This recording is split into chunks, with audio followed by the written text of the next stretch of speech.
Добро вечер, Штипјани, добро вечер, мои сограѓани, борци за демократијата во Република Македонија, добро вечер, храбри луѓе, сите што сме овде собрани, голем поздрав и до сите што не гледат тој што не следат по терасите. На почетокот дозволете ми да ви пренесам искрени поздрави од Скопје и голема поддршка да истраеме во борбата против овој ненароден, тоталитарен и фашистички режим на оваа власт на чело со фамилијата и Груевски. Од моје лично име ви ја честитам новата година и оваа година нека биде револуционерна и победничка за сите нас и за нашето добро.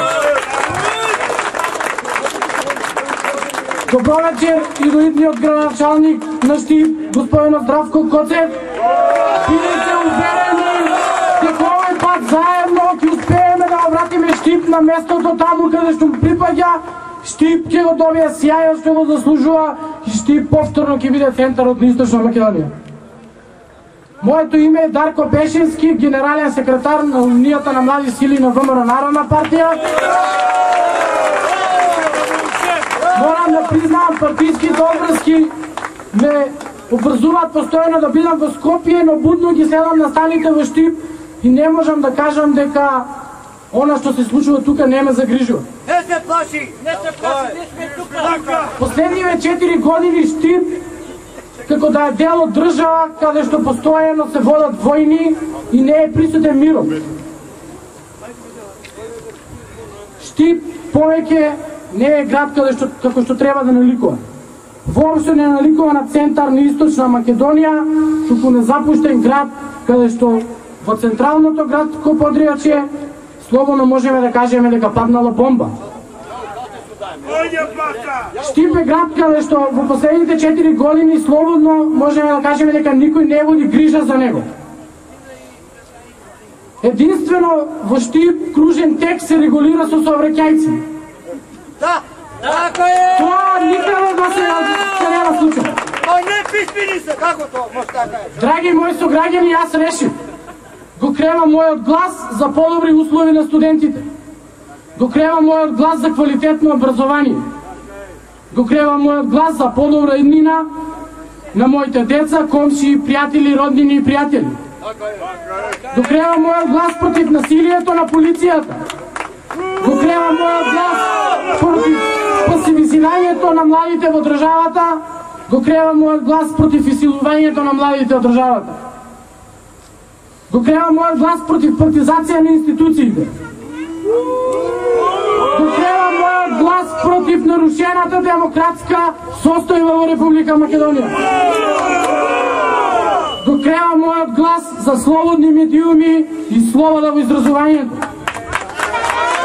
Го кревам мојот глас зашто не сакам да ми ја загорчат сегашноста, а моите иднина да ми ја стават на коцка. Го кревам мојот глас против ВМРО ДПМН и Никола Груевски. Велат Штип универзитетски град. Да, точно така. Нашиот град го има епитетот универзитетски, но дали студентите кои студираат во него го имаат епитетот студенти? Се сеќаваме добро сите на ветениот студентски град кој точно требаше да изгради близу до населбата 8 ноември. И се уште го нема. Така е. Каде живеат и во кои услови живеат студентите во Штип? Дали може да се наречи институција студентски дом ако таму плаќаш 5000 денари станарина? Дали може да се нарече институција студентски дом во 20 метри квадратни ако живеат четворица личности? Дали може да се нарече институција студентски дом ако во секој момент нема топла вода за основни потреби на студентите и храна? Низ историјата студентите представувале вистинска алка во развојот на општеството. Денес во оваа власт се уплашени, пасивизирани, маргинализирани, додека студентските организации се корумпирани за да се неутрализираат и нивниот глас и мог да не се слуша.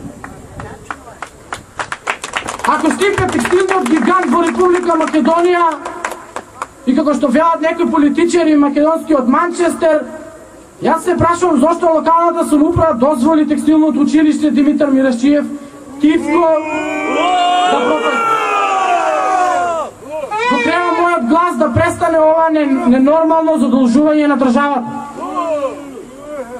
Ваквото недомакинско работење не носи добра иднина на сите нас.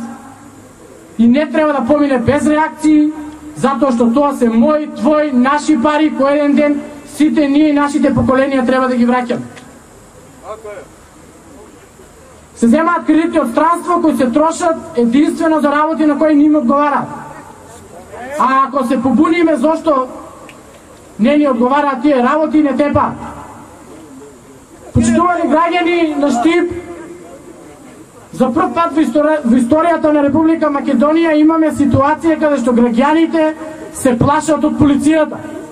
Полицијата треба да им служи на народот, а не тие да се плашат од нејзе. Го кревам мојот глас затоа што не можам да премолчам на заминувањето на младите од државата, катастрофалната економска ситуација во Македонија, се повеќе ги насочува младите кон граничните премини. 15.000 жители се иселени од Источна Македонија, податок што треба сите нас да не замислим. Заборавивме ли дека згасна млад живот токму на победата на ВМРО-ДПМН на 5 јуни? Заборавивме ли дека 5 животи згасна на Смилковско езеро? Што видовме од сето тоа? Единствена драма каде што министерката за внатрешни работи и премиерот си направија собствена реклама и сето тоа не заврши без завршница. Го кревам мојот глас против оваа власт затоа што сакам слободни медиуми, затоа што сите ние го заслужуваме тоа. Објективните и слободните медиуми се главен дел од демократијата на едно општество. Не сакам медиуми кои ќе бидат подкупувани од скапи реклами, платени од наши пари, кои ќе ми представуваат лажна слика и дрско ќе го лажат народот. Драги сограѓани, сите ние добро се сеќаваме на едно видео пред 3 дена од една наша локална телевизија, каде што на флаер од една банка еден наш сограѓанин намерно или ненамерно го представи премиерот во ликот на еден наш глумец. Видеото повторно денеска го нема на YouTube. Ете каква е ситуацијата на медиумите во Македонија. Тоа е сликата што ни ја представува, слика на притисоци и уцени, закани, ако собственикот истрае на овие репресивни мерки или ќе биде затворена телевизијата ликвидирана. Токму поради овие аномалии го кревам мојот глас. Една позната изрека вели: гледав како го носеа мојот сосед комунист, молчев, затоа што не бев комунист. Потоа дојдоа по соседот евреј, молчев затоа што не бев евреин. Дојдоа по мојот сосед ром, пак молчев. Кога дојдоа по мене, немаше веќе кој да проговори. Македонија денес не е нормална држава, не е демократска држава, фамилијата ја претвори во партиско-полициска. Ако 2012 бевме заложници на една фамилија, 2013 нека биде година на победата, на стравот, година каде што ќе поразиме оваа власт, година каде што ќе си го вратиме достоинството и честа, да сме живи и здрави, да изтраеме во оваа битка до крај и да живее Македонија!